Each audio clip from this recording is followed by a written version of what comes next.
మహాపరిశుద్ధుడైన మా ప్రియ పరలోకపు తండ్రి, మీకు వందనములు, స్తోత్రాలు, కృతజ్ఞతాస్తుతులు చెల్లిస్తున్నాము దేవా. మీ కృపా కనికరాలను బట్టి ఈ దినం కూడా మీ సన్నిధిలో కూడుకుని మీతో సహవాసం చేయడానికి, మీతో కలిసి నడవడానికి, మీరిచ్చి వివేచన కొరకు మేము ఎదురు చూడడానికి మీరు మమ్మల్ని సిద్ధపరిచి మీ సన్నిధిలో మమ్మల్ని సమకూర్చిన మీ ప్రేమను బట్టి మీకు వందనములు, స్తోత్రాలైనా.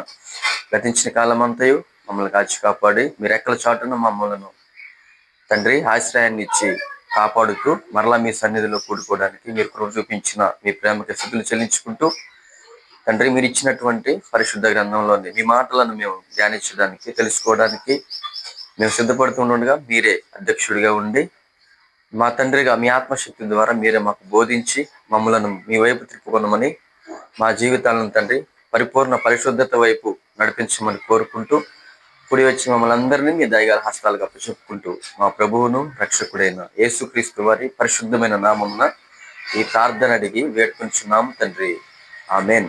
ప్రియమైన దేవుని పిల్లలారా, మన ప్రభువును రక్షకుడైన యేసుక్రీస్తు వారి నామమున మీ అందరికీ వందనాలు తెలియజేసుకుంటూ ఉంటున్నాను.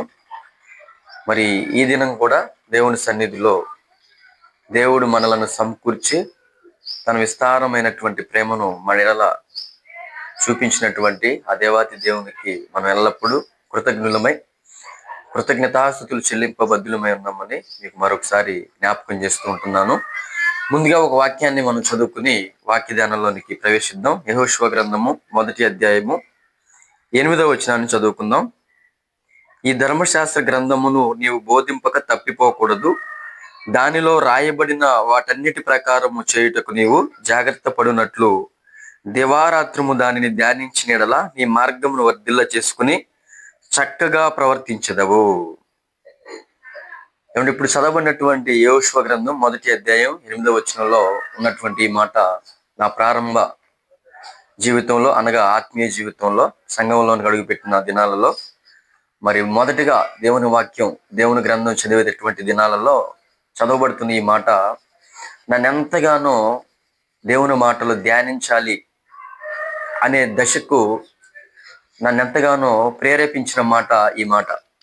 ఎందుకంటే మరి మన యొక్క మార్గం వర్ధిల్లాలి అంటే దేవుని మాటలు దివారాత్రాలు మనం ధ్యానించాలి. అప్పుడు మనం చక్కగా ప్రవర్తించుతాము, దేవునికి ఇష్టమైన వారంగా మనం బ్రతికే అవకాశం ఉంటుంది అని చదవబడినటువంటి ఈ మాట చాలా నన్ను ప్రభావితం చేసింది. అంటే దేవుని మాటే మనం ధ్యానించాలి, మన జీవితాలు ఆయన ఎదుట చక్కగా ప్రవర్తించాలంటే, అభివృద్ధి చెందాలంటే ఆత్మీయతలో ఈ మాటలు చాలా అవసరం అన్న ఒక బండ ముద్ర నా హృదయంలో పడడం అనేది జరిగింది. అంటే దేవుని మాటలు చాలా గొప్పవని, ఆ మాటలే మన యొక్క ఆత్మీయ జీవితానికి ఎంతో మేలుకరమైనవని అర్థం చేయించే మాట ఈ మాటగా నేను చెప్పగలను. ఇలాంటి ఎన్నో మాటలు ఉన్నా ఆ ప్రారంభంలో నేను చదివేటప్పుడు నన్ను బలపరిచినటువంటి మాట ఈ మాట. కనుక దేవుని మాట చాలా గొప్పదని, ఆ మాటలు మనం ధ్యానించాలని, ఆ మాటలు మన జీవితాలకు ఎంతో మేలు కలగజేస్తాయని, ప్రయోజనకరంగా ఉంటాయని దేవుని పిల్లలుగా మనం అందరం కూడా ఒక చెరగని ముద్రగా మన హృదయాలలో ఈ విధమైనటువంటి ఆలోచన మనం స్థిరపరచుకుంటూ మనకు ఇవ్వబడిన జీవిత కాలం అంతా కూడా దేవుని మాటలు మరి ధ్యానిస్తూ మనం ముందుకు వెళ్ళినప్పుడు మాత్రమే మన జీవితాలు వర్ధిల్లుతాయి. చక్కగా మనం దేవుని ఎదుట నడవడానికి, ప్రవర్తించడానికి, ఈ లోకంలో బ్రతకడానికి అవకాశం ఉంటుందని లేఖనాలు మనకు బోధిస్తూ ఉంటున్నాయి. కానీ దేవుని మాటల ద్వారానే దేవుడు మనలను తనకిష్టమైన వారిగా చేసుకోవాలని ఈ గ్రంథాన్ని మన చేతికి ఇవ్వడం జరిగింది. అంతేగాని ఈ గ్రంథాన్ని మన చేతిలో పెట్టుకుని ఏదో నేను మందిరానికి వెళ్తున్నాను, నాకు కూడా బైబిల్ ఉంది అని చెప్పుకోవడానికి మాత్రమే కాదు. ఎందుకంటే ఒకనాడు ఇశ్రాయేలీల కాలంలో మనం చూడగలిగితే, పాలు తేనెలు ప్రవహించు దేశానికి మిమ్మల్ని నేను చేరుస్తాను, ఐగుప్తు దేశంలో నుండి కనాను దేశానికి మిమ్మల్ని నడిపిస్తాను. ఇలా నడిపించే క్రమంలో మీరు ఏం చేయాలి అంటే, మీరు నా మాటలను గైకొనాలి. అందుకే మార్గ మధ్యంలో వాళ్ళకి ధర్మశాస్త్రాన్ని మోషే ద్వారా ఇవ్వడం అనేది మనం చూడగలం. ఎందుకంటే ఆయన మాట మనం వినాలి, ఆయన మాటలను మనం గైకొనాలి, ఆయన మాటలను మనం ధ్యానించాలి. ఆయన మాటే మనకు శరణ్యం, మన జీవితాలకు ఆ దిక్సూచి అని మనం ఎరిగి ఉండాలని దేవుని యొక్క ఆలోచన. అందుకే మనందరూ కూడా తెలుసు, ఇశ్రాయేలీలు ఐగుప్తు దేశంలోంచి ప్రయాణం చేసిన వారందరూ కూడా కనాను దేశానికి ప్రవేశించరు. వారందరూ కూడా ప్రవేశించరు. దానికి గల కారణాలు ఏంటని మనం బాగా ఆలోచన చేస్తే, ఇదే యెహోషువ గ్రంథంలో 5వ అధ్యాయము 6వ వచనం మనం చూడగలిగితే, యెహోవా మనకు ఏ దేశమునిచ్చేదనని వారి పితరులతో ప్రమాణం చేసెనో, పాలు తేనెలు ప్రవహించు ఆ దేశమును తాను వారికి చూపింపనని యెహోవా ప్రమాణం చేసి ఉండెను కనుక, ఐగుప్తులో నుండి వచ్చిన ఆ యోధులందరూ యెహోవా మాట వినకపోయినందున వారు నశించు వరకు ఇశ్రాయేలీయులు 40 సంవత్సరములు అరణ్యములో సంచరించుచూ వచ్చిరి. పాలు తేనెలు ప్రవహించే దేశాన్ని మీకు చూపిస్తానన్న దేవుడే ఆ తదుపరి ఏమి జరిగిందని చెప్తున్నాడంటే, యెహోవా మాట వినకపోయినందున వారు నశించు వరకు. చూసారా? అంటే దేవుడు వాగ్దానం చేసిన ఆ వాగ్దాన ఫలాలు పొందుకోలేనటువంటి పరిస్థితులు బయలుదేరినటువంటి ఇశ్రాయేలీయులకి రావడానికి గల కారణం ఏంటంటే, యెహోవా మాట అనగా దేవుని మాట వారు వినకపోయినందున వారు నశించు వరకు 40 సంవత్సరములు అరణ్యంలో వారు ప్రయాణం చేయుచూ వచ్చిరి. 40 సంవత్సరాలు ఎందుకు ప్రయాణం చేయవలసి వచ్చిందంటే, కొన్ని నెలల్లోనే వారు చేరుకోవడానికి అవకాశం ఉన్న 40 సంవత్సరాల ప్రయాణం దేవుడు వారి చేత ఎందుకు చేయించాడంటే, దేవుని మాట వారు వినలేదు కనుక. వాగ్దానం చేసినటువంటి ఆ భూమిని వారు స్వతంత్రించుకోవడానికి అర్హులు కాదు గనుక వారు నశించాలి. ఈరోజు మనం కూడా పరలోక వెళ్ళే ప్రయాణంలో ఆ క్రమంలో చేరాం. మనం అందరం కూడా ఆ వాగ్దానాన్ని పొందుకోవాలన్న ఉద్దేశంతో ఆ వాగ్దానాన్ని నమ్మి సంఘంలోనికి అడుగు పెట్టాం. పరలోక ప్రయాణమే మన లక్ష్యంగా పెట్టుకుని ఈరోజు సంఘం ద్వారా దేవుడు మాట్లాడుతున్న అనేకమైనటువంటి ఆయన మాటలు ఆయన గ్రంథంలో నుంచి మనకు వివరిస్తున్నప్పుడు, ఆ మాటలను మనం నేర్చుకుంటూ వింటూ చదువుతూ మన జీవితాలను ఆ మాటల ప్రకారంగా బ్రతకాలి అన్న దృఢ నిశ్చయంతో ఆ లక్ష్యంతో మనం ముందుకు వెళ్ళకపోతే, దేవుని మాట చాలా గొప్పది అన్న విషయాన్ని మనం ఎరగకుండా ఎరిగిన నిర్లక్ష్యంగా మన యొక్క క్రియలు ఉంటే మనము కూడా పరలోకం చేరవని ఈ మాటలు మనకు బోధిస్తూ ఉంటున్నాయి. అందుకే యుగాంతమందున్న మనకు బుద్ధి కలుగుటకే దృష్టాంతములుగా ఒకనాడు జరిగినటువంటి కార్యాలను దేవుడు మన కళ్ళ ముందు పెడుతున్నాడు. అందుకే ఈ ధర్మశాస్త్రం మనకి ఇవ్వబడింది. అంతేనా? ఈ ధర్మశాస్త్రం మనకి ఇవ్వడంలో ప్రాముఖ్యమైనటువంటి ఉద్దేశం ఏంటంటే, ఏమండి, లేకపోతే ధర్మశాస్త్రం మనకు అవసరం లేదు. కొత్త నిబంధన యేసుక్రీస్తు ద్వారా మనకు అనుగ్రహింపబడింది.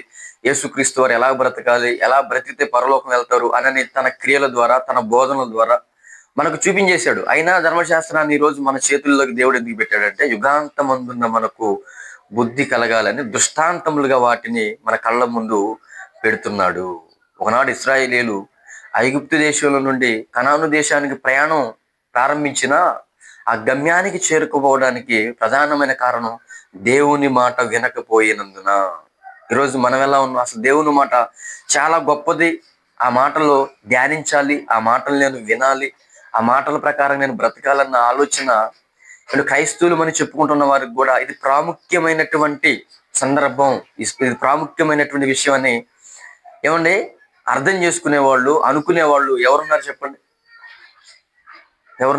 అందుకే ఈరోజు మన అంశం ఏంటంటే, వాక్య ధ్యాన ఆవశ్యకత మనం తెలుసుకోవాలి. వాక్యం యొక్క ధ్యానం ఎంత ప్రాముఖ్యమైనదో మనకు అర్థమైతే ఆ తదుపరి మన జీవితాలు ఆత్మీయంగా బలపరచబడడానికి, దేవునిలో వర్ధిల్లడానికి, దేవుని ఎదుట చక్కగా ప్రవర్తించడానికి మనం చాలా ముందుకు వెళ్ళే అవకాశం ఉంటుందని, అలా ఉండాలన్న ఉద్దేశంతో ఈ అంశం మీకు చెప్పడం జరుగుతుంది ప్రియులారా. అందుకే యెహెజ్కేలు గ్రంథంలో కూడా దేవుడు మాట్లాడుతూ అంటాడు యెహెజ్కేలు గారితో. యెహెజ్కేలు గ్రంథం 2వ అధ్యాయము 8వ వచనాన్ని మనం చూడగలిగితే, 8వ వచనం, నరపుత్రుడా, వారు తిరుగుబాటు చేసినట్లు నీవు చేయక నేను నీతో చెప్పు మాటలు విని నోరు తెరచి నేనిచ్చు దానిని భుజించుము అనెను. ఇదో ఇశ్రాయేలీయులు భక్తులు మనం చెప్పుకుంటున్న వారు, ప్రవక్తలుగా పిలువబడుతున్న వారు సైతము కూడా నా మీద తిరుగుబాటు చేస్తున్నారు. నరపుత్రుడా, నీవు మాత్రం అలా తిరుగుబాటు చేయకుండా ఉండాలి. అలా తిరుగుబాటు చేయకుండా ఉండాలంటే నీలో ఏముండాలి? నా మాటలు నీ హృదయంలో నిలుపుకోవాలి. గనుక నేనిచ్చు ఈ గ్రంథమును నువ్వేం చేయాలంటే నోరు తెరిచి నా మాటలను నేను చెప్పే మాటలను నీవు విని నోరు తెరిచి నేనిచ్చు దానిని భుజించుము. వినడం ద్వారా దేవుని మాటలు మనం భుజించిన వాళ్ళు అవుతాం.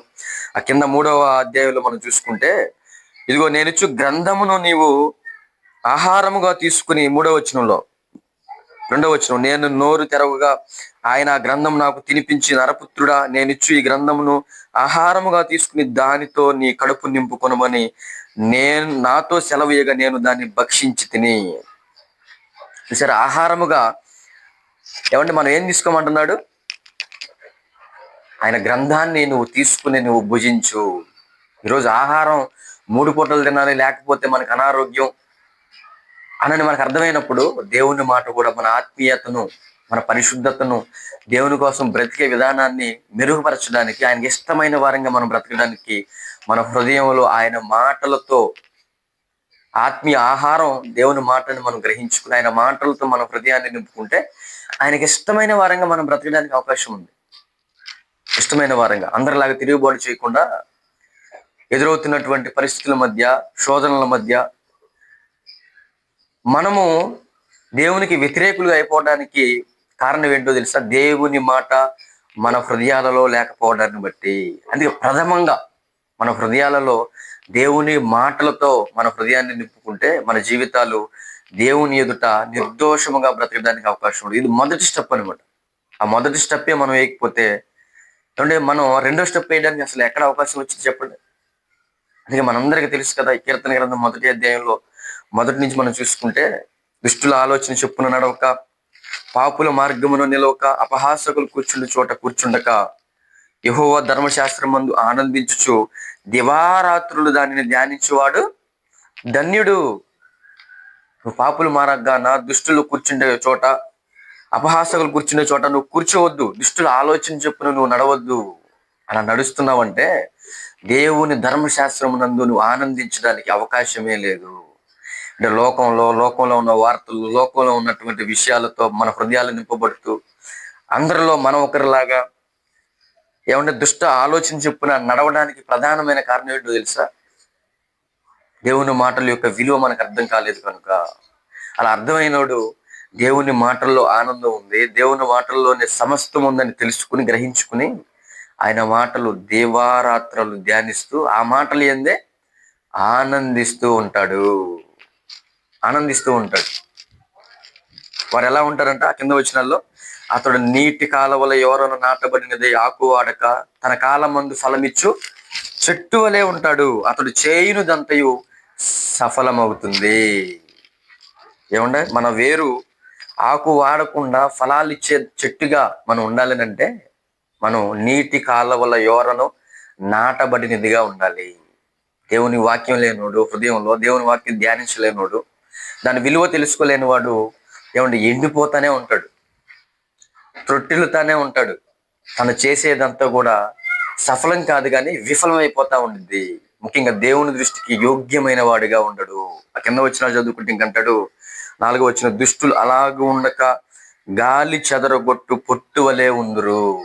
దుష్టులు ఇలా ఉండరంట. అంటే మనం బాగా అర్థం చేసుకుంటే, దేవుని మాటలు యందు ఆనందించు దివారాత్రులు దానిని ధ్యానించిన వాడు ఎవరు ప్రేరేపణలో ఉన్నాడు?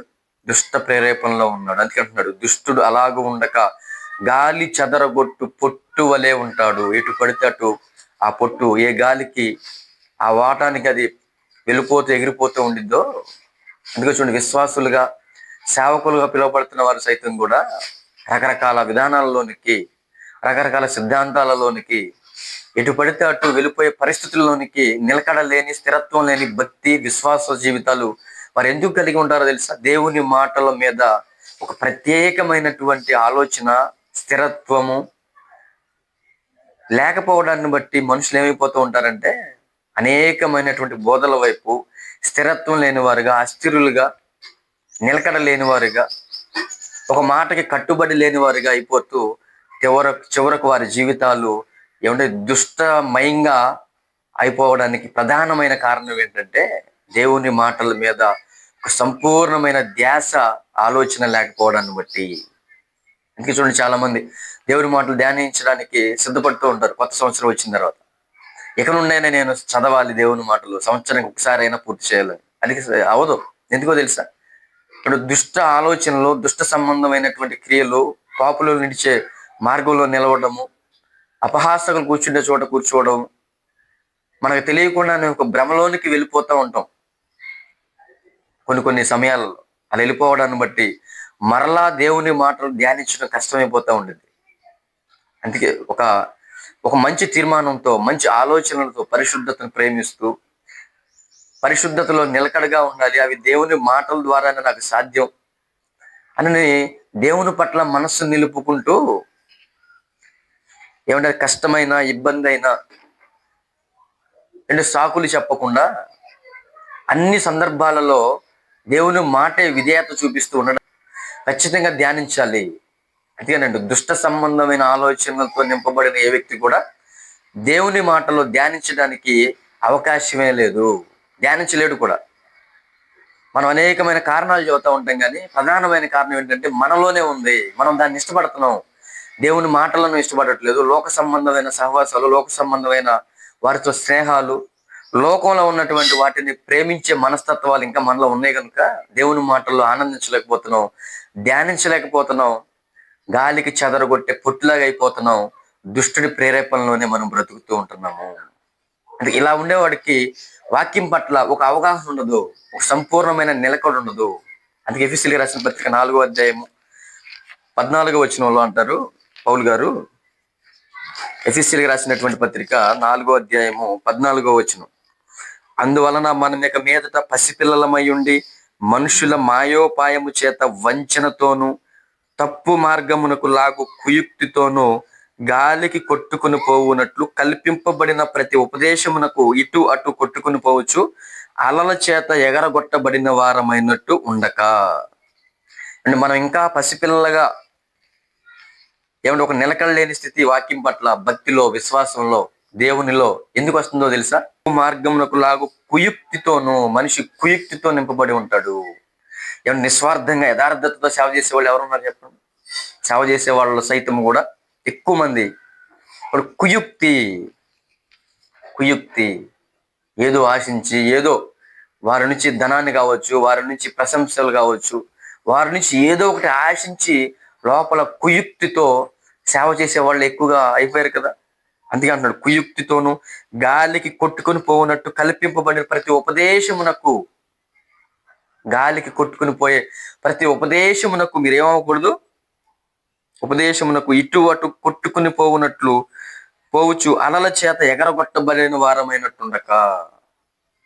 గాలికి ఎటు పడితేటు ఇదే నోటితో ఒకరోజు ఇది కాదని చెప్పాడు కదా, అసలు ఏంటి ఇలా చెప్తున్నాడు అనన్న ప్రశ్న వేసుకుంటూ, అసలు ఎక్కడ తప్పు జరుగుతుంది, ఎక్కడ పొరపాటు జరుగుతుంది అనన్న విశ్లేషణ, ఆలోచన విశ్వాసులకు కూడా లేకుండా కళ్ళు మూసుకుపోయిన వారి వల్లే ఎటు పడితే అటు. అంటే మనం ఎప్పుడు కూడా ఎలా ఉండాలంటే బెరయా సంఘస్థుల వల్లే ఉండాలి. చెప్పబడుతున్న మాటలు అలాగూ ఉన్నవో లేవో ప్రతి దినము లేఖనంలో ఏం చేశారంట, పరిశోధించుచూ వచ్చిరి. అలా ఉండాలి విశ్వాసం అంటే. వాళ్ళు నిజమైనటువంటి విశ్వాసులు. మా కులం అండి, మా ప్రాంతం అండి, మా బంధువు అండి, మా వాడండి సమర్థించేవాడు అసలు క్రైస్తవుడే కాదు. సత్యాన్ని సత్యాన్నిగా బోధిస్తూ, సత్యాన్ని సత్యాన్నిగా స్వీకరిస్తూ, సత్యంలో ఉన్నదాని కోసం పోరాడాలన్న దేవుని మాటలను మనం హృదయం మందు ఉంచుకుని, మొహమాటం లేని వారంగా, కపటం లేని వారంగా, కుయుక్తి లేని వారంగా, గాలికి ఎటు పడితే అటు ఎగరగొట్టబడిన వారమైనట్టు ఉండొద్దని లేఖనాలు బోధిస్తున్నాయి. ఒక నిలకడ కలిగిన క్రైస్తవుడిగా నేను ఉండాలి. అందుకే 15వ వచనంలో, ప్రేమ కలిగి సత్యము చెప్పుచు క్రీస్తు వలె ఉండుటకు మనం అన్ని విషయములలో ఎదుగుదుము. క్రీస్తు వలె ఉండాలి, సత్యం చెప్పుతూ. అబద్ధాలు చెప్పేవాళ్ళు, అబద్ధాలు మనం చెప్పేవాళ్ళంగా ఉంటే మనం క్రీస్తు వలె ఉండిన వారి జాబితాలో ఉన్నాం. దుష్టుడి యొక్క సాంగత్యాన్ని మనం అనుసరిస్తున్న వారంగా ఉంటాము. అంటే క్రీస్తు వలె సత్యము చెప్పొచ్చు.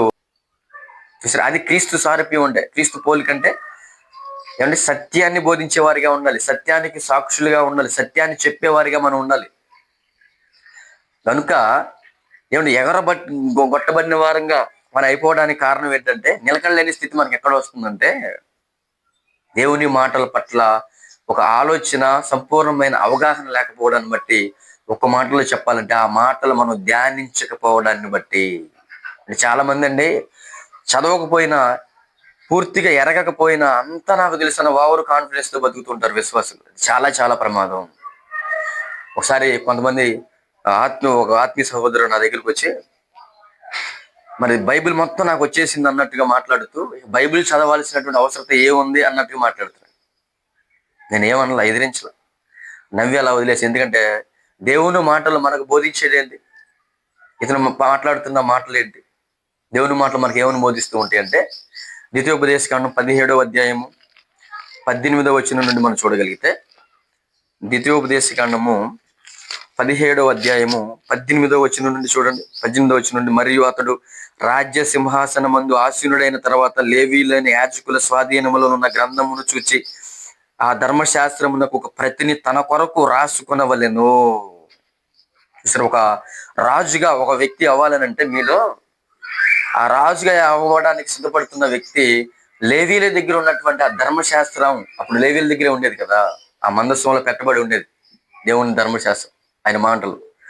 ఇలా మనకు అందరికి ఈరోజు ఆ ముద్ర యంత్రం వచ్చిన తర్వాత అన్ని భాషల్లో, అన్ని ప్రాంతాలకి, అన్ని దేశాలకి మనం ఏదో డబ్బు పెట్టి కొనేసేవారు ఫీల్ అయిపోతూ ఉంటాం. కానీ ఎంత డబ్బు పెట్టినా కొనలేని పరిస్థితుల మధ్య ఒకనాడు పాత నిబంధన కాలంలో దేవుని గ్రంథం ఉండేది, లేవీల దగ్గర మాత్రమే ఉండేది. అలా లేవీల దగ్గర ఉన్నటువంటి ఆ గ్రంథం నువ్వు తీసుకుని ఏం చేయాలంటే, ఒక ప్రతిని నీ కొరకు రాసుకో, నీ కొరకు రాసుకో అంటే ప్రింట్ చేయించుకోవట్లా, నీ కొరకు నువ్వేం చేయాలి, రాసుకున్న వాళ్ళను ఆ ప్రతిని నువ్వు రాసుకోవాలి. ఇది కష్టమైపోతుంది, ఇది నేను ఎలా చేయగలనంటే, నువ్వు అసలు రాజు అవడానికి కూడా అర్హుడు కాదు అంటాడు దేవుడు. రాజు అనగానే ఒక కాపరి, ఒక సేవకుడు, ఒక నాయకుడు అనగానే మనకు అర్థం అవుతుంది ఏంటంటే, ఇప్పుడు మనం అందరం కలిసి ఆయన్ని పువ్వుల్లో పెట్టి పూజించాలి. ఇది మనకు అర్థమవుతుంది, ఎందుకంటే అలా బతుకుతున్నారు కనుక సేవకులు పేరు చెప్పుకుని. కానీ ఒకప్పుడు ఎలా ఉండేదంటే, ఒక రాజు సైతం దేవుని దృష్టి ఎలా ఉండాలంటే, ఆ ధర్మశాస్త్ర గ్రంథాన్ని నువ్వు తీసుకుని ఒక ప్రతిని నీ కొరకు నువ్వు రాసుకోవడం కష్టం అనుకుంటున్నావా? నువ్వు రాజుగా ఉండడానికి కూడా అర్హుడు కాదు. కష్టాన్ని సహించేవాడు, కష్టాన్ని ప్రేమించేవాడు, కష్టాన్ని చేసేవాడు సేవకుడు, కాపరిగా, ఒక రాజుగా ఉండడానికి అర్హుడు అని, అది దేవుని యొక్క ఉద్దేశం. ఆ కింద మనం చూసుకుంటే ఇంకా 19వ వచనంలో, అది అతని యొద్ద ఉండవలెను, తన రాజ్యమందు తానును తన కుమారులను ఇశ్రాయేలు మధ్య దీర్ఘాయుష్మంతులకై తాను తన సహోదరుల మీద గర్వించి ఈ ధర్మమును విడిచిపెట్టి కుడికి గాని ఎడమకు గాని తాను తొలగక ఉండునట్లు తన దేవుడైన యెహోవాకు భయపడి ఈ ధర్మశాస్త్ర వాక్యములన్నిటినీ ఈ కట్టడలను అనుసరించి నడువ నేర్చుకున్నటకు అతడు తాను బ్రతుకు దినములన్నిటిను ఆ గ్రంథమును ఏం చేయాలి, చదువుచుండవలెను. చూసారా, ఒక గ్రంథాన్ని ప్రతిని నువ్వు రాసుకోవాలి. రెండవదిగా నీ కుమారులకు పుట్టిన కుమారులు దీర్ఘాయుష్మంతులుగా ఉండాలనంటే, నువ్వు కుడికి గాని ఎడమకు గాని తిరగకుండా, నీ సహోదరుల మీద గర్విష్ఠతనాన్ని నువ్వు తెచ్చుకోకుండా, తిరుగుబాటు చేయకుండా ఉండాలనంటే, నువ్వు బ్రతుకు దినములన్నీ దానిని చదువుచుండవలెను. ఈరోజు మనం కుడికి ఎడమకి ఎటు పడితే అటు వెళ్ళిపోవడానికి మన ఆత్మీయ జీవితం, మన విశ్వాసం ఒక నిలకడ లేని పరిస్థితుల మధ్య వెళ్ళిపోవడానికి ప్రధానమైన కారణం, మన జీవితంలో దేవుని మాటలకు ప్రాధాన్యత ఇవ్వకుండా, ముఖ్యంగా దానిని ధ్యానించకుండా ఉండడాన్ని బట్టే కదా. అదే కదా దేవుడు రాయిస్తున్నాడు. అది ధ్యానించకపోతే నీవు నీకు ఇవ్వబడినటువంటి కుటుంబం, నీకు అప్పచెప్పినటువంటి వారు సమస్తం కూడా కొలాప్స్ అయిపోతారు. నేను చూపించిన మార్గంలో మీరు సరిగ్గా నడవకుండా కుడికి ఎడమకి త్రొట్టిల్లుతారు, తొలగిపోతారు. నీ సహోదరుల మీద నువ్వు గర్విష్ఠుడిగా అయిపోతావు. ఏమన్నా అంతా నాకు వచ్చేసింది అనుకునేవాడు ఏం చేస్తాడో తెలుసా, దేవుని మాటలు ధ్యానించడు. అలా ధ్యానించకపోవడాన్ని బట్టి తనకి ఒక మూర్ఖపు లక్షణాలు వచ్చేసి దుష్టుడి ప్రేరేపణలోనికి వెళ్ళిపోయి, తెలిసి తెలియని వాడికి మనం ఏం చెప్పినా సరే వాడు అర్థం చేసుకోలేడు. తెలియనోడికైనా చెప్పొచ్చు, తెలిసినోడికైనా చెప్తే వాడు అర్థం చేసుకుంటాడు ఏది నిజం అనేది. ఎందుకంటే తెలిసి ఉన్నాడు కనుక అంగీకరిస్తాడు. తెలిసి తెలియనోడికి, తెలియకపోయినా తెలుసు అని అనుకునే వాడికి మనం ఏమి చెప్పినా సరే దాన్ని స్వీకరించడానికి ఇష్టపడే, ఎందుకంటే తనలో ఒక గర్వం వచ్చేసింది. అందుకేనండి మనం అన్నిసార్లు చదివాం, అంత తెలుసు ఇంత తెలుసు అని మాటలతో చెప్పుకుంటున్నాం. మనం చేయాల్సిన ప్రాముఖ్యమైన విషయం ఏంటంటే, మన బ్రతుకు దినములన్నీ దేవుని మాటలు మనం చదువుచుండాలని దేవుడు రాయించిన ఈ వాక్యాన్ని మన హృదయంలో ఉంచుకుని మనం మరణించేంత వరకు కూడా ఏమి తెలియదు అన్న ఉద్దేశంతోనే, ఎన్ని తెలుస్తున్నా ప్రతిరోజు నేను ఒక విద్యార్థిని బైబిల్ ముందన్న ఆలోచనను మన కళ్ళ ముందు పెట్టుకుని ప్రతి దినము దేవుని మాటల్లో మనం ఏం చేస్తూ ఉండాలి? ధ్యానించుకుంటూ ముందుకు వెళ్ళాలి. ధ్యానించుకుంటూ ముందుకు వెళ్ళాలి. లేకపోతే మనం చాలా ప్రమాదంలోకి వెళ్ళిపోతాం. అందుకే ఇశ్రాయేలీయుల గురించి మాట్లాడుతూ హెబ్రీ రాసిన పత్రిక 4వ అధ్యాయంలో 11వ వచనంలో మనం చూడగలిగితే, హెబ్రీయులకు రాసిన పత్రిక 4వ అధ్యాయం 11వ వచనం. కాబట్టి అవిధేయత వలన వారు పడిపోయినట్లుగా మనలో ఎవడునూ పడిపోకుండా ఆ విశ్రాంతిలో ప్రవేశించుటకు జాగ్రత్త పడుదుము. వాళ్ళు పడిపోవడానికి కారణం ఏంటంటే అవిధేయత వలన వారు పడిపోయారు. కనుక మనం ఇంకా భూమి మీద బ్రతుకున్నాం, భూమి మీద మనం ఇంకా ఆయుష్ కలిగి ఉన్నాం, దేవుని కృపను పొందుకుంటున్నాం. కాబట్టి అవిధేయులుగా వారు ఉండి విశ్వాసంలో పడిపోయారు, నిత్య రాజ్యం శ్వాసంలోనికి వెళ్లకుండా వారు త్రొట్టిల్లారు. ఈరోజు మనం కూడా పరలోకమైన ప్రయాణంలో ఉన్నాం. అవిధేయులైపోతే ఆ పరలోక ప్రయాణాన్ని, అవిధేయతను బట్టి దేవుడు మనకి ఇవ్వడు. కాబట్టి మనం వాడు పడిపోయినట్టుగా దృష్టాంతములుగా వారిని మనకు చూపిస్తున్నాడు. మనం అవిధేయులు అవ్వకూడదు. అవిధేయులుగా అవ్వకుండా ఉండాలంటే ఏందో చెప్తున్నాడు, దానికి సొల్యూషన్ 12వ వచనం. ఎందుకనగా దేవుని వాక్యము సజీవమై బలము గలదై రెండంచులు గల ఎటువంటి ఖడ్గము కంటే వాడిగా ఉండి ప్రాణాత్మలను కీళ్లను మూలుగను విభజించినంత మట్టుకు దూర్చు హృదయము యొక్క తలంపులను శోధించు ఆలోచనలను శోధించుచున్నది. ఒకనాడైతే ఏ మాట అయితే మీకు కనాను దేశంలోనికి నడిపించదో ఆ మాటను మీరు నిర్లక్ష్య పెట్టొద్దు అని దేవుడు చెబితే, ఆయన మాట విననందున వారు అక్కడ ప్రవేశించలేకపోయారు. కానీ ఈరోజు దేవుని వాక్యం చాలా సజీవము గలది, బలము గలది, రెండంచులు గల ఖడ్గము కంటే, ఎటువంటి ఖడ్గము కంటే పదునుగా ఉన్నది. అది హృదయం యొక్క ఆలోచనలను పరిశోధిస్తున్నది. కీళ్లను, మూలగులను, ప్రాణాత్మలను దూరి మనలో ఉన్న సమస్త కల్మషాన్ని, అవిధేయతను తీసివేసేది ఆ శక్తి దేవుని మాటకు మాత్రమే ఉన్నది. కనుక అవిధేయత లో నుండి పోవాలనంటే, విధేయత మనలో కనబడాలనంటే ఏమంటే దేవుని వాక్యం మన హృదయాంతరంగాల్లోనికి, మనలో ఎక్కడెక్కడైతే గూడు కట్టుకుపోయి తీసివేసుకోలేని మాలిన్యం, దేవునికి విరోధమైనటువంటి అపవిత్రత మనలో ఉందో దానిని సైతము లోపలికి దూరి దానిని తీసివేసే శక్తి దేవుని వాక్యానికి ఉంది. ఆ వాక్యాన్ని మీరు ప్రేమించండి, ఆ వాక్యానికి మీరు విధేయులు అవ్వండి. ఆ వాక్యం చాలా గొప్పదని మీరు తెలుసుకోండి అని దానికి ఆ ప్రశ్నకి సమాధానం, ఆ త్రొట్టెల దాకుండా ఉండడానికి, అవిధేయత మనలో రాకుండా ఉండడానికి సమాధానంగా, జవాబుగా దేవుని మాటకి ఆ శక్తి ఉందని దేవుడు మనకు బోధిస్తూ ఉన్నాడు. కాబట్టి అలాంటి గొప్ప శక్తి కలిగినటువంటి ఆ లేఖనాలు, ఆ మాటలను మనం పెడచెవిన పెడితే, ధ్యానించకపోతే మన ఆత్మీయ జీవితాలు మరణావస్థలోనికి వెళ్ళిపోతాయి. అందుకే తిమోతి గారికి రాస్తూ పౌలు గారు తిమోతి గారికి రాసినటువంటి 2వ పత్రిక 3వ అధ్యాయము, తిమోతి గారికి రాసినటువంటి 2వ పత్రిక 3వ అధ్యాయం 14 నుండి చూసుకున్నైతే, క్రీస్తు యేసునందుంచవలసిన విశ్వాసము ద్వారా రక్షణార్థమైన జ్ఞానము నీకు కలిగించుటకు శక్తి గల పరిశుద్ధ లేఖనములను బాల్యము నుండే నీ వెరుగుదువు. శక్తి లేకుండా బలహీనులమైనటువంటి మనలను బలపరిచి శక్తిమంతులుగా చేసే శక్తి దేవుని పరిశుద్ధ లేఖనాలకే ఉంది అంటున్నాడు పౌలు గారు తిమోతి గారికి రాస్తూ. దీన్ని నీవు బాల్యము నుండి వెరుగుదువు, నీ జీవిత అంతం వరకు కూడా దానిని నీవు అనుసరిస్తూ ముందుకు వెళ్ళు తిమోతి.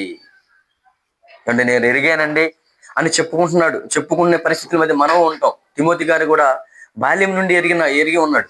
పరిశుద్ధ లేఖనాలు చాలా శక్తి కలిగినవి, అవి మనకు రక్షణార్థమైనటువంటి జ్ఞానాన్ని ఇచ్చేవి, నిత్య జీవనంలోనికి నడిపించేవని తిమోతి గారికి తెలుసు. తెలియదని కాదు పౌలు గారి యొక్క ఉద్దేశం, తెలుసు. ఆ విషయాన్ని పట్ల నువ్వు నిలకడగా ఉంటూ నీ జీవిత అంతం వరకు కూడా దానిని కొనసాగించుకో తిమోతి. పరిశుద్ధ లేఖనాలు చాలా శక్తి కలిగినవి అని చెప్తున్నాడు. బైబిల్ నీవు ప్రాథమికంగా ఎంచుకుని, ముఖ్యమైనదిగా ఎంచుకుని నీ జీవితాలలో ముందుకు కొనసాగు అంటున్నాడు మనతో ఆయన. ముందుకు కొనసాగు. ఇకనండి దేవుని మాటలు మనం అనుక్షణం ధ్యానిస్తూ ఉండాలి. అనుక్షణం వాటి మీద మనం మనసు నిలుపుకోవాలి, వింటూ ఉండాలి, అనుసరించి బ్రతుకుతూ ఉండాలి, ప్రకటిస్తూ ఉండాలి. ఇది మన జీవితంలో ఒక అలవాటుగా అయిపోతూ ఉండాలి. అలవాటు లేని పరిస్థితుల మధ్య ఒకవేళ మనం ఉంటే మనం బలహీన పడిపోయే అవకాశాలు ఉంటాయి. ఉసేన్ బోల్ట్ మనకు తెలుసు అందరికీ. ఒకప్పుడు పరుగుల వీరుడు, ప్రపంచంలోని వేగవంతమైనటువంటి వ్యక్తి అనని పరిగణించబడినటువంటి ఒలింపిక్స్ లో బహుమతులు పొందుకున్నటువంటి వ్యక్తి ఉసేన్ బోల్ట్. ఈయన 2017వ సంవత్సరంలో ఏమయ్యాడంటే రిటైర్మెంట్ తీసుకున్నాడు. రిటైర్మెంట్ అయిన తర్వాత ఏమంటే ఇంట్లో అలాగూ పిల్లలతో గడపడం, సినిమాలు, షికారులు అంటూ పార్కులు అంటూ తిరగడం, ఇవన్నీ చేసేసరికి ఇంత వేగవంతమైన పరిగెత్తడంలో ప్రపంచంలోనే ముఖ్యుడిగా ఉన్నటువంటి ఈయన ఏమైపోయాడో తెలుసా? మెట్లు ఎక్కడానికి కూడా ఆయాసం వచ్చేస్తుందండి ఈయనకి. మన అంతకుముందు వార్తల్లో నేను విన్నా. ఏమంటే మెట్లు ఎక్కడానికి కూడా ఆయాస పడిపోతున్నాడు. కారణం ఏంటంటే తనకున్నటువంటి ఆ సాధనను ఆయన విడిచిపెట్టేశాడు, అభ్యాసాన్ని పక్కన పెట్టేశాడు. ఆ మెట్లు ఎక్కడానికి కూడా ఆయాసం వచ్చేసరికి మరలా శ్వాస తీసుకోవడంలో పరిగెత్తేటప్పుడు ఆ ఆయాసం వచ్చేస్తుంది అనమాట ఈయనకి. అందుకని ఆయన మరలా నేను ప్రయత్నం చేస్తున్నాను, ఇది నేను సాధన చేయబోవడాన్ని బట్టి నేను ఎంత వీరునిగా పిలబడినా ఈరోజు నేను చేతగాని వాడిగా మా ఇంట్లో ఉన్న మెట్లు ఎక్కడానికి నేను ఆయాసపడుతున్నాను. ఈరోజు మన భక్తి జీవితం కూడా అంతే.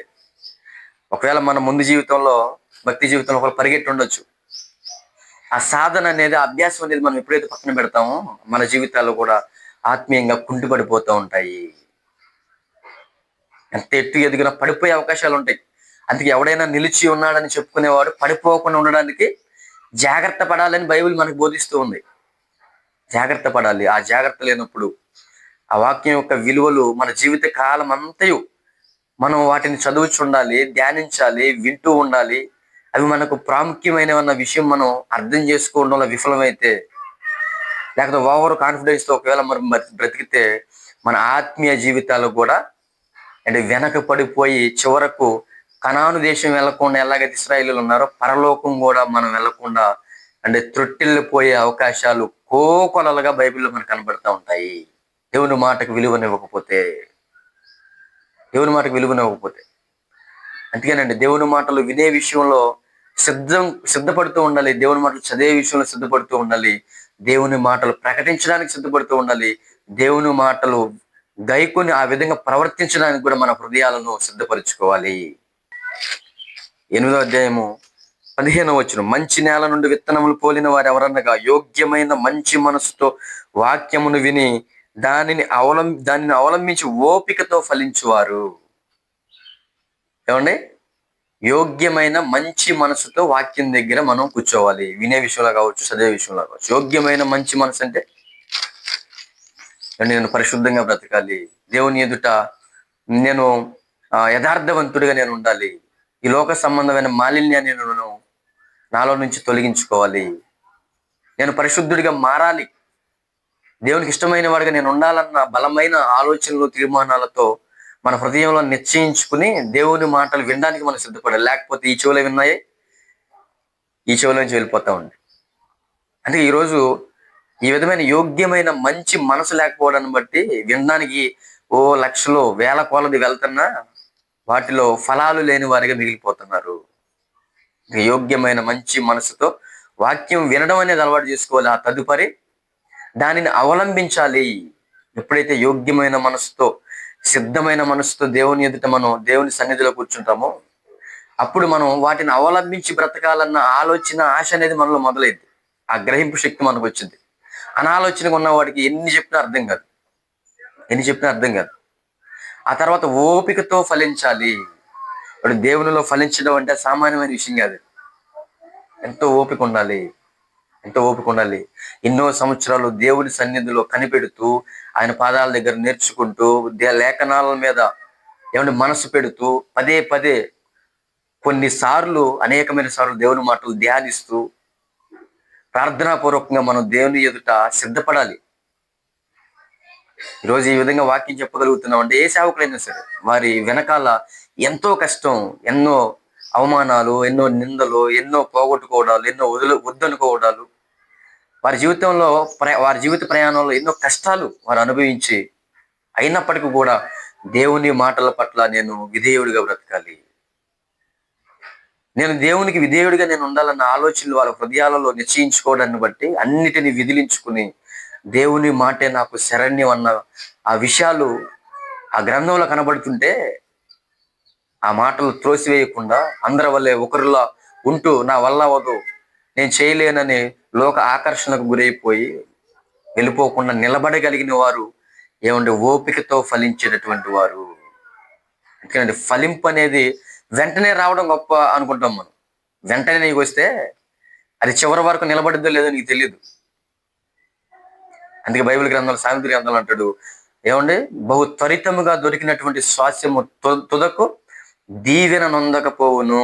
ఎంత తొందరగా మనం ఎదిగిపోవాలనుకుంటామో చివరి స్టేజ్ ఎలా ఉంటుందో తెలుసా? దీవెనకరంగా ఉండదు, అది శాపకరమైనదిగా ఉంటుంది. అందుకే వాక్యంలో ఫలించాలంటే ఓపిక ఉండాలి. కొన్ని సంవత్సరాలు గడవనియండి, అలాగా కొన్ని దినాలు గడవనివ్వండి. సంఘంలో ఎదగండి, దేవుని పాదాల దగ్గర కూర్చోండి, నేర్చుకోవడానికి సిద్ధపడండి. ఏమంటే దేవుడు నన్ను వాడుకోవాలి, వాడుకునేదాకా నేను సిద్ధపడాలి. నా హృదయాన్ని దేవునికి అనుకూలంగా నేను మలుచుకోవాలి.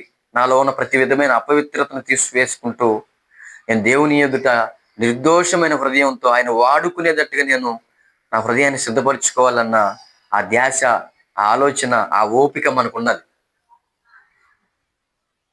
ఎన్నో పరీక్షలు, దాంట్లో నువ్వు ఉత్తీర్ణుడవ్వాలి. ఎన్నో శోధనలు, శ్రమలు, అయినా తట్టుకుని నిలబడగలిగే ఆ సామర్థ్యం దేవుని ఎదురు నుండి నువ్వు సంపాదించుకోగలగాలి. ఆ క్రమంలో మనం ఎన్నో వదులుకోవాల్సి వచ్చింది, అయినా పర్వాలేదు అనుకోవాలి. అలా నిలబడిగిన వాడు ఓపికతో ఫలించి నూరంతలుగా తన జీవితంలో ఫలిస్తాడు అంటున్నాడు యేసుక్రీస్తు వారు. ఫలిస్తాడు అంటున్నాడు. అందుకే తిమోతి గారికి రాస్తూ కూడా మనందరికీ తెలిసిన మాట, మొదటి తిమోతి గారికి రాసినటువంటి మొదటి పత్రిక ఏమంటే 4వ అధ్యాయము 13వ వచనం చూడండి. 13వ వచనం, నేను వచ్చే వరకు చదువుట యందును, హెచ్చరించుట యందును, బోధించుట యందును జాగ్రత్తగా ఉండు. నేను యుద్ధకు వచ్చే వరకు కూడా నువ్వు ఎలా ఉండాలి? చదువుట యందును, హెచ్చరించుట యందును, బోధించుట యందును జాగ్రత్తగా ఉండు. వీటిలో దేనిని నువ్వు నిర్లక్ష్యంగా చూసినా, నిర్లక్ష్యపరిచినా నీవు నీ భక్తి జీవితాన్ని కోల్పోవడానికి, నీ నాయకత్వపు విలువలను కోల్పోవడానికి అవకాశం ఉంటుంది తిమోతి. మనకు జాగ్రత్తగా ఉండని చెప్తూ 15వ వచనం అంటున్నాడు, నీ అభివృద్ధి అందరికీ తేటగా కనబడే నిమిత్తము వీటిని మనస్కరింపము, వీటి అందే సాధకం చేసుకున్నాము. నీ అభివృద్ధి అందరికి తేటగా కనబడాలంటే వీటిని నువ్వు మనస్కరించు, వీటి అందే నువ్వు సాధన చేసుకో. వాడి తప్పు, వీడి తప్పు, నేను గొప్ప, ఏమైనా చెప్పుకుంటూ ఎదుటి వాడిని దూషిస్తూ మనల్ని మనం ప్రత్యక్షపరచుకోవడానికి, చూపించుకోవడానికి ప్రదర్శిస్తూ ఇలాంటివి నువ్వేం చేయొద్దు. నీ అభివృద్ధి తేటగా ఎదుటోడికి అర్థమైంది ఎప్పుడో తెలుసా?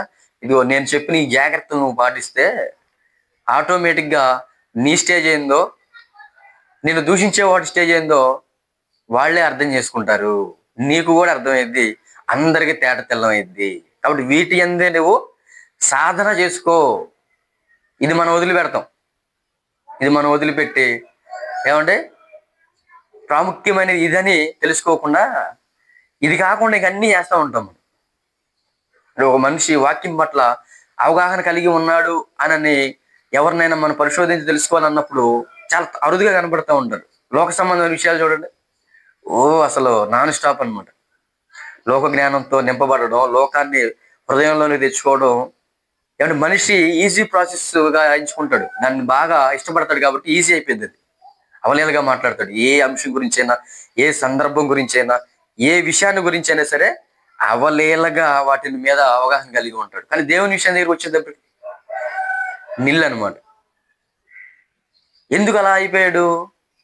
ఎందుకలేదు? దాని మీద సాధన లేదు. బైబిల్లో ఏం రాయబడి ఉందో, దేనిని సాధించమన్నాడో, దేని కోసం నువ్వు సాధన చేయమన్నాడో దానిని మనం ఎరగకుండా మన హృదయానికి అంధత్వాన్ని కలిగించుకుంటూ ఎన్నో మాటలు మనకు వినబడుతున్నా, దేవుడి ద్వారా మనకు బోధింపబడుతున్నా ఆ మాటలు మన హృదయం దాకా చేరనివ్వకుండా వాటిని గడప దగ్గర నుంచి అవతలకే పంపించేస్తూ ఉంటాం.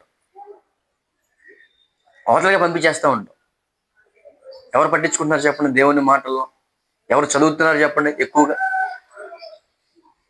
అందుకేనండి, దేవుని మాటలు దూరంగా ఉండడం అంటే మనం సర్వాన్ని కోల్పోయిన వారి జాబితాలో వెళ్ళిపోతున్నాం అని అర్థం. చాలా మంది కుటుంబాల సమస్యలండి, లేకపోతే మరొకటండి మనశ్శాంతి లేదండి, లేకపోతే డిప్రెషన్లోకి వెళ్ళిపోతున్నానండి అని ప్రశ్నలు మనకి చెబుతూ ఉంటారు, సమస్యలు చెబుతూ ఉంటారు. ఈ విషయం పట్ల నేను ఒకటే అంట, బైబిల్ చదువుతున్నావు అంటే ఇది క్రైస్తవులు కనుక వాళ్ళు ఏం చదువుతున్నాను, తీరిక ఎక్కడ ఉంటుంది, సమయం లేదు, రకరకాల కారణాలు, హేతులు చూపిస్తూ ఉంటారు వాళ్ళు. నేనంటాను, అసలు దేవుని మాటలు నువ్వు చదవట్లేదు గనుక, వింటలేదు గనక, దేవునికి సమయాన్ని నువ్వు ఇవ్వట్లేదు గనక, ఈ అన్ని సమస్యలకు కారణం అదే అని నేను చెప్తా ఉంటా. అలా ఆశ్చర్యపోతా ఉంటారు, నమ్మరు. నిజమేనండి. దేవుని మాటల్లో మనం ధ్యానించకపోవడాన్ని బట్టి, దేవుని మాటలు మనం వినకపోవడాన్ని బట్టే మన కుటుంబంలో కావచ్చు, అన్ని సందర్భాలలో మనకు ఎదురే ప్రతి సమస్య దానిని బట్టే వచ్చింది. ఈ ఈ విషయాన్ని, ఈ సున్నితమైన, ఈ సూక్ష్మమైన విషయాన్ని గ్రహించుకోకుండా ఏందో ఈ కష్టాలని మరలా దేవుని దూషించడం, దేవుడు నాకు అన్యాయం చేసేయడంటాం. తప్పంతా మనలోనే ఉంది.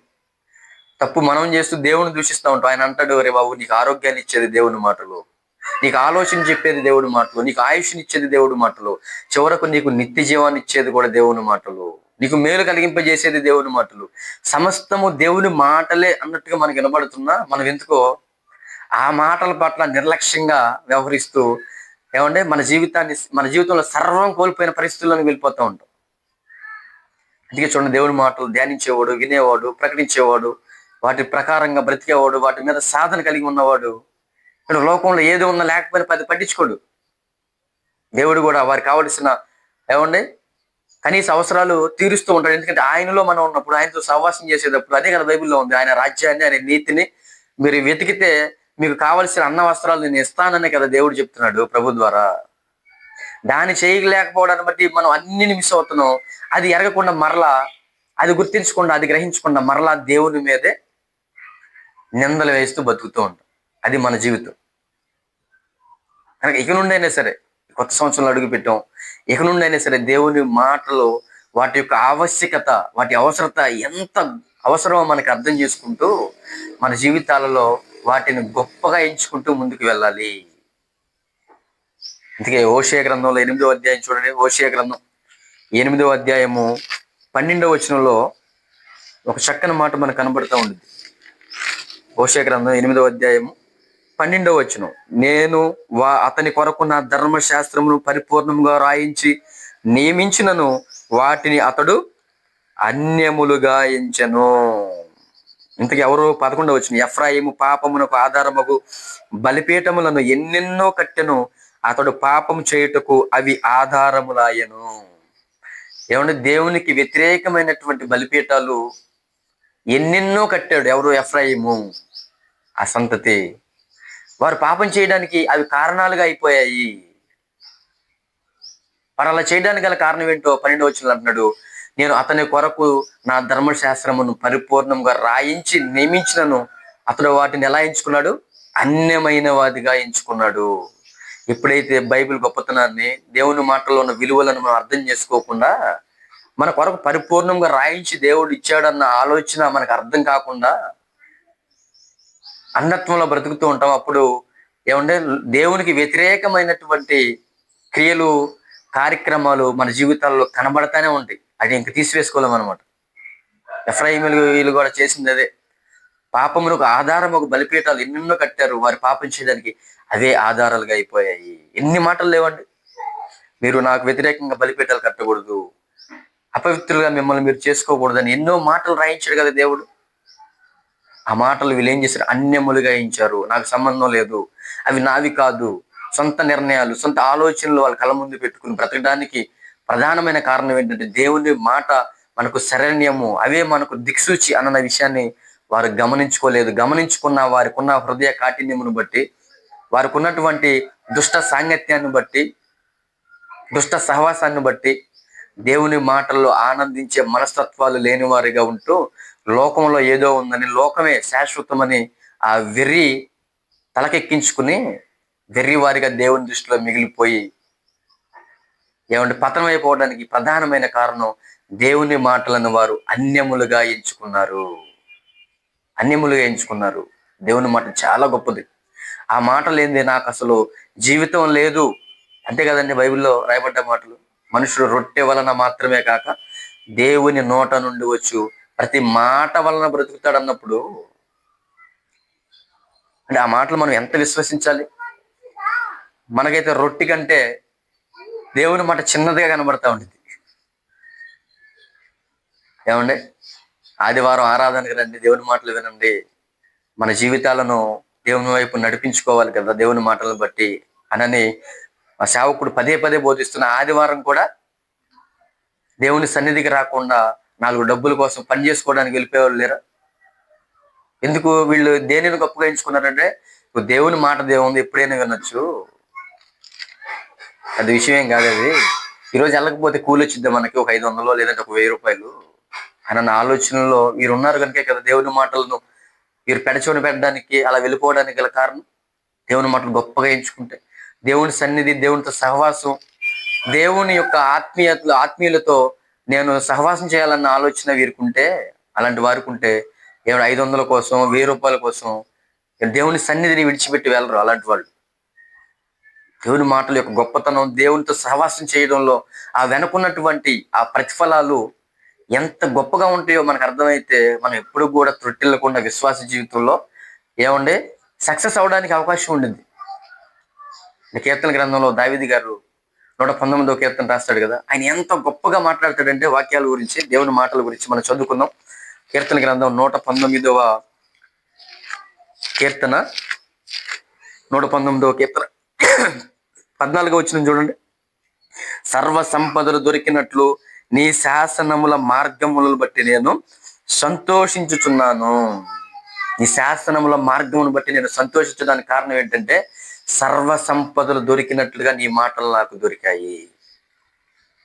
సర్వ సంపదలు, బంగారము, వెండి, వజ్రాలు, ఏవైతే గొప్పవని మనం పిలుచుకుంటున్నామో, భావిస్తున్నామో, అవే నాకు దొరికాయన్న ఆలోచన నాకు ఎప్పుడు వచ్చిందో తెలుసా? దేవుని మాట, అలాగే నీ యొక్క మాటలు, నీ శాసనాలు నేను ధ్యానించేటప్పుడు, అర్థమవుతున్నప్పుడు, అవి వింటున్నప్పుడు నా హృదయానికి సర్వ సంపదలు దొరికినంత ఏమండి ఆ శక్తి నేను పొందుకోగలిగాను. దేవునితో మనకున్న బంధం, పరసంబంధమైన శక్తుల ప్రభావం మనం అనుభవించినట్లయితే ఈ లోకంలో మనకి ఏది కూడా గొప్పగా కనపడడానికి మన హృదయానికి అవకాశం, మన నోటి ద్వారా కూడా పదాలు మనం పలకం. బంగారం అండి, అబ్బో రేటు పెరిగిపోతుందండి, చాలా గొప్పదండి, ఇది నాకు ఉంటే బాగుండేదండి, ఒకనాడు ఉన్నా కానీ నేను బంగారం చేయించుకోకుండా నేను మిస్ అయ్యానని బాధపడతా ఉంటారు చాలా మంది. కానీ దేవుని మాటలు ధ్యానించి చూడు, దేవుని మాటలు విని నీ హృదయంలో చేర్చుకో, వాటి ప్రకారంగా బ్రతుకు, దేవునికి నీ హృదయంలో చోటివ్వు. సర్వ సంపదలు కలిగిన వాడే ఈరోజు ఆత్మహత్యలు చేసుకుంటున్నాడు. మనుషులకు ప్రశాంతత లేక, జీవితం యొక్క విలువ అర్థం కాక, జీవితానికి ఒక గురి గమ్యం లేక, జీవితానికి సంతోషం లేక అన్ని ఉన్న ఆత్మహత్యలు చేసుకునే వాళ్ళు లేరా చెప్పండి? ఉన్నారు. కానీ అంతకంటే గొప్పది దేవుని మాట. ఎందుకంటే అన్ని ఉన్నవాడు అలా చేసుకుంటున్నాడు. ఏమండి, మనం దేవుని మాట కలిగి ఉంటే ఏమంటే ఏది ఉన్నా లేకపోయినా అవి మన జీవితానికి ఎంతగానో ప్రయోజనకరంగా ఉంటాయి. మనకి జీవితానికి ఆనందాన్ని ఇస్తాయి, ఆరోగ్యాన్ని ఇస్తాయి, చివరకు నిత్య జీవాన్ని కూడా మనకు అనుగ్రహిస్తాయి. ఆ మాటల ప్రకారంగా మనం బ్రతకాలన్న ఆశ నీలో ఉంటే. ఇంకా కింద వచనాల్లో 19, నేను భూమి మీద పరదేశినై ఉన్నాను, నీ ఆజ్ఞలను నాకు మరుగు చేయకుము. నేను పరలోకం వెళ్ళిపోయిన తర్వాత నీ మాటలతో నాకు పని లేదేమో కానీ దేవా, ఈ భూమి మీద నేను పరదేశిగా ఉన్నాను, నీకు దూరంగా నేను ఉన్నాను, నీ ఉన్న లోకానికి ఇంకా నేను చేరుకోలేదు కనుక నీ ఆజ్ఞలను నాకు మరుగు చేయదు. ఎందుకంటే నిన్ను చేరుకోవడానికి ఆ ఆజ్ఞలు నాకు మార్గాన్ని చూపిస్తాయి. అవే నాకు మరుగైపోతే ఎట్లా? అవే నాకు దూరం అయిపోతే నేను ఎలా బ్రతకగలను? ఎలాగో నిన్ను చేరుకోగలను? ఎలాగో నీకు ఇష్టమైన వాడుగా నేను ఉండగలుగుతాను? కనుక పరదేశినై ఉన్న నాకు నీ మాటలను నాకు దూరం చేయొద్దు, మరుగు చేయొద్దు. దినము నీ మాటల్లో ఉన్న విలువలను అర్థం చేసుకుంటా. అందుకే 18వ వచనం అంటాడు, ధర్మశాస్త్రం మందు ఆశ్చర్యకరమైన సంగతులు చూసినట్లుగా నా కన్నులు తెరువు. ఆ ఆశ్చర్యం ఏముంది అనుకుంటాం మనం బైబిల్లో? ప్రతి మాట మనం అర్థం చేసుకోగలిగితే మన జీవితాలకు ఆశ్చర్యాన్ని కలిగిస్తూ ఉంటాయి. ఒక మాట, ప్రతి మాట అద్భుతం అన్నట్టుగా కనబడతా ఉంటుంది. మనం అర్థం చేసుకోవడానికి ఆలోచన పెట్టి మనసు నిలుపుకోవాలి. వజ్రం యొక్క విలువ మనకు అర్థం కావాలంటే అది వజ్రం అని మనకు తెలిసి ఉండాలి. లేకపోతే రాయని పడేసిన వాళ్ళు చాలా మంది ఉన్నారు, మనం చాలా చోట్ల విన్నాం. దేవుని మాటలు కూడా ఏదో తెల్ల పేపర్ల మీద నల్ల అక్షరాలు అన్నట్టుగా కనబడతా ఉంటాయి. ఏదోనండి ఒక 400 500 పెట్టుకుంటే వచ్చేసింది, దాన్నే ఉందని అనుకుంటాం మనం బైబిల్ గ్రంథాన్ని. అది కాదు అక్కడ గొప్ప విషయం. ఆ మాటల్లో అది పరసంబంధమైనటువంటి జ్ఞానం, అంటే పరలోకమందున్న దేవుని మనసులో ఉన్నటువంటి ఆలోచనలు అనని అవి ఎంత గొప్పవో మనం తెలుసుకోవడానికి మనసు పెడితే దేవుని మాటలు సర్వ సంపదల కంటే గొప్పగా ఎక్కువ కనబడతా ఉంటాయి. అంటే ఏమన్నా లేకపోయినా దేవుని మాట మన హృదయంలో ఉంటే మన జీవితాలను అలా కొనసాగించుకుంటూ ముందుకు వెళ్ళిపోవచ్చు. అలా కొనసాగించుకుంటూ ముందుకు వెళ్ళిపోవచ్చు. ఇంకా కొన్ని మాటలు చూడగలదు. ఇదే 119వ కీర్తనలోనే 119వ కీర్తనలోనే 97 నీ ధర్మశాస్త్రము నాకెంతో ప్రియముగా ఉన్నది, దినమెల్లా నేను దానిని ధ్యానించుచున్నాను. నీ మాటలు నాకు ఎంతో ప్రియముగా ఉన్నాయి. అంటే ప్రియముగా మనకు కనబడే దానికోసం మనం ఒక రోజైనా కేటాయిస్తూ ఉంటాం. అంటే ఎవరైనా ఊరికి ఏమైనా ఇస్తారంటే రోజులు తరబడి క్యూలో నిలబడతాం. మన తుఫానికి ఏమన్నా రేషన్ బియ్యం తలో గోతం ఇస్తున్నారు అనగానే చూడాలి. ఇక్కడ గొడవలు, అల్లర్లు, కొట్టుకోవడాలు, తిట్టుకోవడాలు, అరుచుకోవడాలు, ఆనందం ఒక పక్కన. ఎందుకంటే ఊరికినే వచ్చేస్తున్నాయి. దాని విలువంతా 50 కేజీలు 10 రూపాయలు లెక్క తీసుకుంటే 500 చేస్తాయి అంతే రేషన్ బియ్యం. దానికోసమే ఎక్కడలేని ఆనందం, ఎంతో సమయాన్ని హెచ్చించడం. ఎందుకు? అవి గొప్పవి, ప్రియమైనవి అని అనుకున్నాం కనుక. దావీదు గారు అంటారు, నీ మాటలు నాకు ఎంతగానో ప్రియమైనగా నాకు కనబడుతున్నాయి, కాబట్టి నేను దినమెల్లా దానిని నేను ధ్యానించుచున్నాను. అంటే దేవుని మాటలు ధ్యానించడం ఒక దినమంతా నేను కేటాయించానండి అని గుండెల మీద చేసుకుని చెప్పుకుందాం. మనం అందరం కూడా చేసాం. ఎప్పుడన్నా చేయలేదని అంటే అవి ప్రియమైనవిగా నువ్వు ఎంచలేదు, నీకు కనబడలేదు. నీ మనోనేత్రాలకు వృద్ధితనంతో నింపబడి ఉన్నాయి. ఇంకా 111వ వచనం కూడా చూడండి. నీ శాసనములు నాకు హృదయానందకరములు, అవి నాకు నిత్య స్వాస్యమని భావించుచున్నాను. నీ శాసనములు నాకు హృదయ ఆనందకరములు. హృదయానికి ఆనందం అంటే ఏదని ఇచ్చేది ఏంటంటే నీ శాసనాలే. ఇప్పుడు ఒకసారి చేసి చూడండి. నెలకు ఒకసారి అయినా కనీసం పలానా డేటు, నిన్న నెలకు 1వ తారీఖు ఉండే, ఈ 1వ తారీఖు కనీసం ఆ దినం మీకు ఇష్టమైతే ఉపవాసం ఉండి దేవుని మాట, ఎందుకంటే మన శరీరం సహకరించదు కనుక మన శరీరాన్ని లోపరుచుకుని మొదటిగా ఆ దినమంతా దేవుని మాటలు ధ్యానించడానికి సిద్ధపడడానికి ఇక నుంచైనా నిర్ణయాలు తీసుకోవాలి మనం.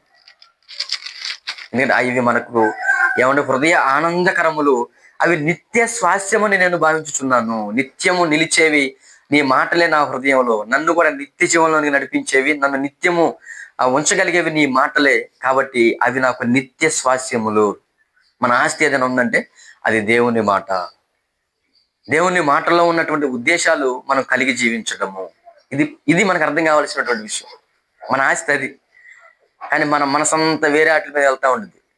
అవి ఓ పక్కన విడిచిపెట్టాలి, లేకపోతే నువ్వే వాటిని విడిచిపెట్టి వెళ్ళిపోవాలని అనేకమైన మనుషుల ద్వారా దేవుడు మనతో హెచ్చరిస్తున్నా, మాట్లాడుతున్నా మనలో ఉన్న ఆ వెరితనం ఇంకా పోదు. అంటే ఎన్ని మరణాలు చూస్తున్నాం ఈ కొత్త సంవత్సరంలో. అనేకమైన మరణాలు, యవ్వనస్తులు ఏమన్నా అనుకోనని విధంగా మరణాలు ఊహించలేం.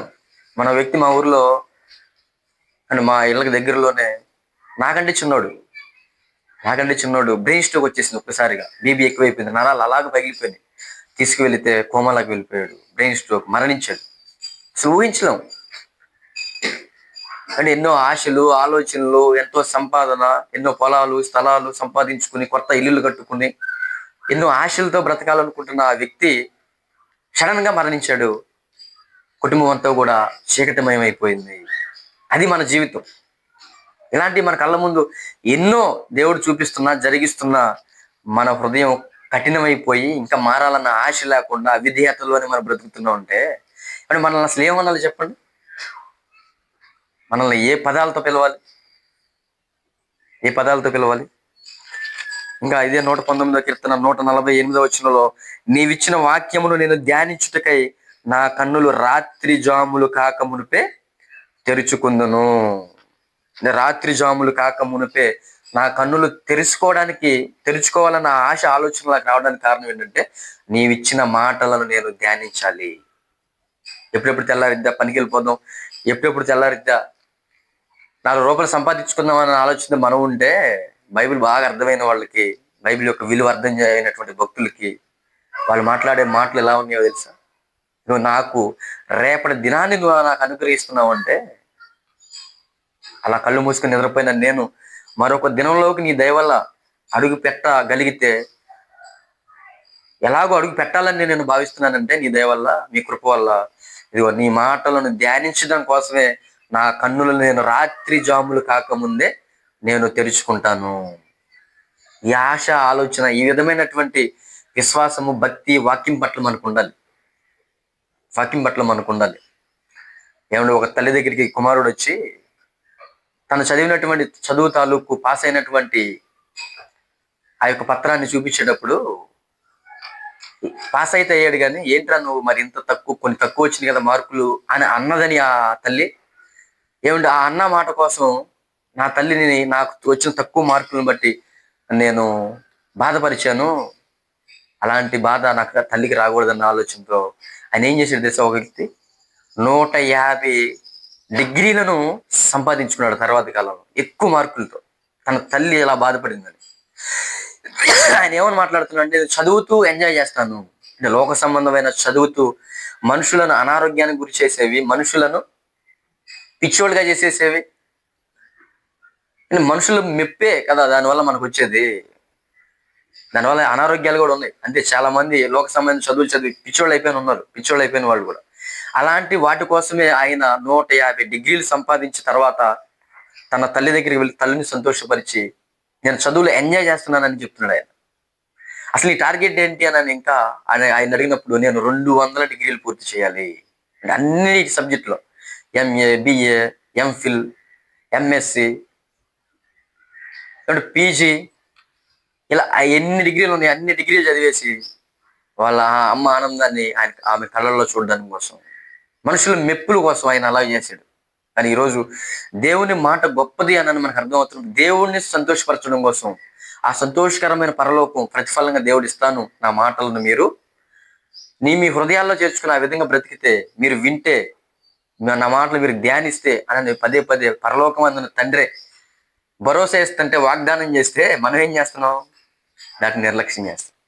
కాబట్టి ఈ కొత్త సంవత్సరంలో ఆ నిర్లక్ష్యపు ధోరణిని పక్కన పెట్టి మన హృదయాలను దేవుని వైపు మళ్లించుకుని, ప్రభుని మన హృదయంలో ప్రతిష్ఠించుకుని, వాక్యం ప్రథమమైనదనిగా ఎంచుకుని వాక్య ప్రకారంగా బ్రతకాలన్న ఆశ, ఆలోచనతో మనం ముందుకు వెళ్ళగలిగితే ఈ 2026 మన జీవితాలలో మేలుకరమైనదిగా ఉంటుంది. మనం ఒకవేళ ఏమైపోయినా, ఎందుకంటే మరణం మనకు చెప్పిరాదు కదా, ఒకవేళ మరణించిన దేవుడు ఉన్నటువంటి లోకానికి వెళ్ళడానికి మనకు దేవుడు ద్వారాలు తెరుస్తాడు. కాబట్టి ఒక్కసారి దేవుని మాటల దగ్గర మనం కూర్చుందాం, ఆలోచన పెడదాం, మనసిద్దాం దేవునికి. దేవుని మాటలు మన హృదయంలో చేర్చుకుందాం. వాక్య ధ్యాన ఆవశ్యకత చాలా గొప్పదని మనం తెలుసుకుని ఆ విధంగా బ్రతకాలని నేను కోరుకుంటూ ఈ మాటలు నేను ముగిస్తూ ఉన్నాను. చిన్న ప్రార్థన చేసుకుని, పరిశుద్ధమైన తండ్రి, మీ వందనములు, స్తోత్రాలు నాయన. మీ కృపా కనికరాలను బట్టి ఈ దినం కూడా మీరు మాతో ఉండి, మీరు అధ్యక్షుడిగా ఉండి మీ ఆత్మశక్తి ద్వారా మీ పిల్లలమైన మాకు బోధించారు. వినబడిన మీ మాటలు మా హృదయాల్లో చేర్చుకుని నీరు కట్టి తండ్రి మీరే ఫలింపు దయచేయండి. వాక్యానుసారంగా ప్రవర్తించగలిగే హృదయాలను మా అందరికి అనుగ్రహించమని ఇక్కడ కూడి ఉన్న మేము, మరి యూట్యూబ్ ద్వారా వింటున్న మీ పిల్లలకు కూడా తండ్రి, వారు హృదయాలలో మీ యొక్క మాటల యొక్క ఉన్నతమైన స్థితి ఎంత గొప్పదో, ఆవశ్యకత ఎంత గొప్పదో, వాక్య ధ్యానం ఆవశ్యకత అర్థం చేసుకుని అలాగూ బ్రతుకున్నట్లుగా ఈ క్షణం నుండి, ఈ యొక్క దినం నుండి అలాగ ప్రవర్తించడానికి మా అందరిని మీరు బలపరచమని మీ దయగలేస్తాలు చెప్పుకుంటూ మా ప్రభువును రక్షకుడైన యేసుక్రీస్తు వారి పరిశుద్ధమైన నామమున ఈ ప్రార్థన మనవులు అడిగి వేడుకొనుచున్నాము తండ్రి. ఆమేన్. అందరికీ వందనాలు.